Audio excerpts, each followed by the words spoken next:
네, 안녕하세요. 2025년 12월 2일 화요일, 오늘도 하나님의 말씀을 가지고 함께 은혜를 나누기를 원합니다. 오늘 말씀의 본문은 느헤미야서 11장 1절부터 36절까지의 말씀입니다. 사랑하는 여러분, 12월이네요. 12월이고 이 마음쯤 되어지면 우리가 내년을 계획합니다. 그리고 내년에 앞장서서 일할 일꾼들을 또한 각 전도회라든지 각 부서별로 이렇게 뽑게 되어 있죠. 그래서 이맘때쯤 회장도 세우고 부회장, 총무, 서기, 회계, 또한 리더들 여러 가지 어떤 직분에 또한 역할에 맞는 사람들을 세우는 일들을 이제 이맘때쯤 아마 하고 계실 것입니다.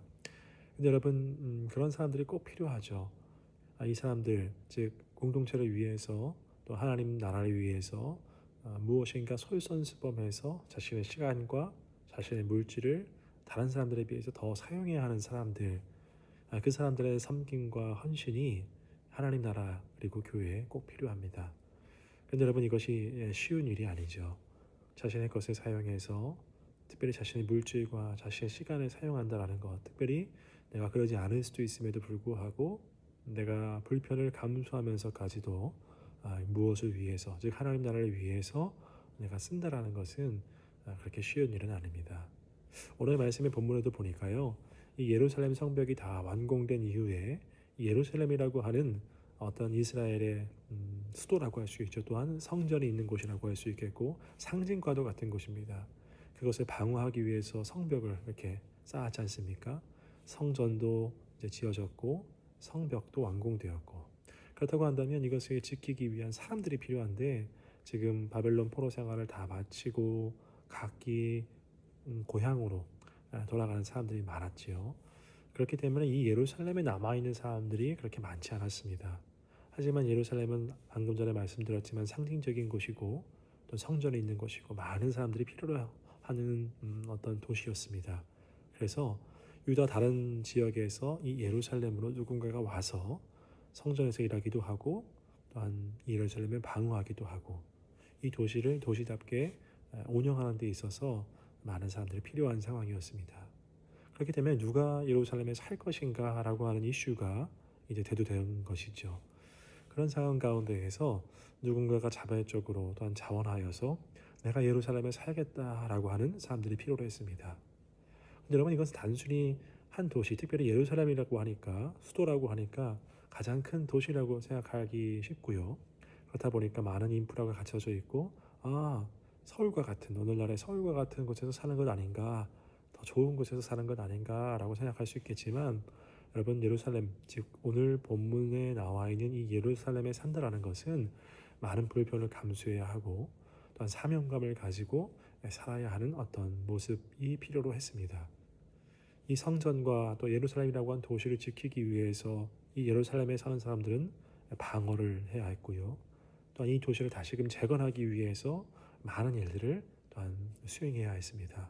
그렇다 보니까 자신의 시간 또는 자신의 물질, 자신의 은사 이 모든 것들을 써야 하는, 즉 내가 고향에서 사는 것보다 지금 예루살렘에서 이주해서 살게 된다고 한다면 많은 것들을 포기해야 하는 어떤 그런 상황 가운데 있었던 것입니다.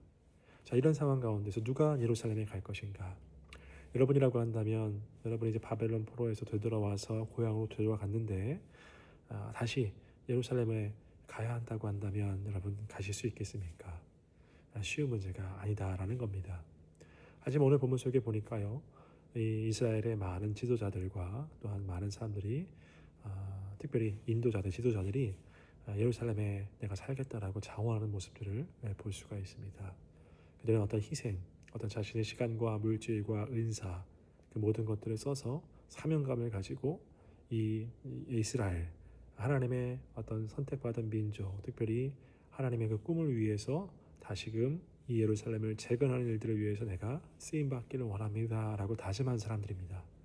자, 그런데 지도자들만 필요한 것이 아니죠. 백성들이 필요했습니다. 그래서 자원하는 사람도 있었고 또한 제비뽑기를 해서 예루살렘에 살아야 하는 사람들도 이제 생기게 됩니다. 오늘 본문은 그것을 다루고 있는데요. 또한 이 살아야 하는 사람들, 즉 예루살렘에 이주한 사람들을 그 밖에 있는 사람들이 어떤 태도를 가지고 이제 살게 된 예루살렘에 살게 된 사람들을 격려하고 있는가, 이것을 통해서 우리는 많은 것들을 한번 생각해 볼 수 있을 것 같습니다. 앞서서 제가 올해 지금 이제 이 시점에서 내년에 일할 임원들이라든지 일꾼들, 리더들을 뽑는 시간들이라 말씀드렸지 않습니까? 매년마다 하는 일이지만 참 그들은 많은 시간과 물질과 헌신을 다해서 섬겨야 합니다. 그런데 그들을 바라보는 또한 그들을 따르는 사람들의 태도는 어떠해야 하는가? 우리가 이 부분에 대해서 좀 생각해 봤으면 좋겠습니다. 오늘 본문 속에 보니까 예루살렘에 직접 가지는 않지만 예루살렘에 살겠다라고 하는 사람들을 향해서 많은 이스라엘 백성들이 축복하고 그들을 격려하는 모습을 우리가 볼 수 있습니다. 우리 공동체에서 어떤 사람이든지 간에 자신의 어떤 무엇인가를 들여서 어떤 사명감을 가지고 나아가겠다라고 하는 그 사람들을 우리가 전심전력으로 돕고 또 그들을 후원했으면 좋겠습니다. 격려하고 또 여러분 그들을 위해서 기도했으면 좋겠습니다. 어떤 그 사람들의 어떤 사명감에 대해서 오늘 중점적으로 이야기할 수 있겠지만 한편으로는 오늘은 그 사람들을 바라보는 주변에 있는 가지 않는 사람들을 그 사람들의 모습, 본문 속에 나타난 모습을 통해서 우리는 어떤 마음을 가지고 그 세워진 일꾼들, 리더들을 바라봐야 할 것인가에 대해서 생각해 보자는 것입니다. 여러분, 우리가 조금 구체적으로 얘기하자고 한다면 앞장서서 이렇게 무엇인가 일을 하는 사람들은 여러분 많은 리액션, 호응이 필요합니다. 앞에서 참 열심히 무엇인가를 아이디어를 내놓고 한번 해보자라고 하는데 그런데 리액션이 없다고 한다면 또한 그것에 대한 호응이 없다고 한다면 얼마나 힘이 빠지겠습니까? 자신의 시간을 들이고 물질을 들이고 또한 섬김과 헌신, 사명감을 가지고 하는데 주변에서 반응과 호응이 없다고 한다면 참 그것만큼 외로운 일도 없고 힘겨운 일도 없을 것입니다. 때로는 이렇게 자기 열심으로 하다가 금방 지치고 말겠죠. 사랑하는 여러분, 우리가 누군가를 세웠다고 한다면 세워진 사람들을 향해서 축복하고 그들을 향해서 적극적으로 동조해주고 호응해줬으면 좋겠습니다. 그래서 하나님 나라를 이루어가는 것이죠.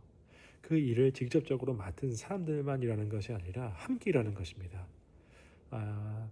각 공동체마다 귀한 일꾼들, 리더들을 지금 뽑고 있을 줄 압니다. 동시에 생각해야 할 것은 그 뽑혀진 사람들, 그 사람들만 생각할 것이 아니라 우리가 함께 세워갔지요. 그 사람들을 향해서 우리가 함께 축복하고 격려하면서 그 사람들과 같은 마음으로 우리도 함께 일했으면 좋겠습니다. 멀리서 방관하거나 또는 무엇인가 하는 것에 대해서 비평하거나 그런 모습이 아니라 함께 내가 도와줄 것이 없을까? 또한 내가 함께 할 것이 없을까? 그것이 없다고 한다면 내가 무엇을 위해서 기도해 줄 수 있을까? 이런 것들을 함께 고민하시면서 사명감을 가지고 나아가는 우리 귀한 지체들을 향해서 동료들을 향해서 동역자들을 향해서 마음을 다하여 기도하는 후원하는 우리 모두가 되기를 그리하여 하나님 나라를 이루는 우리가 되기를 주님의 이름으로 축복합니다.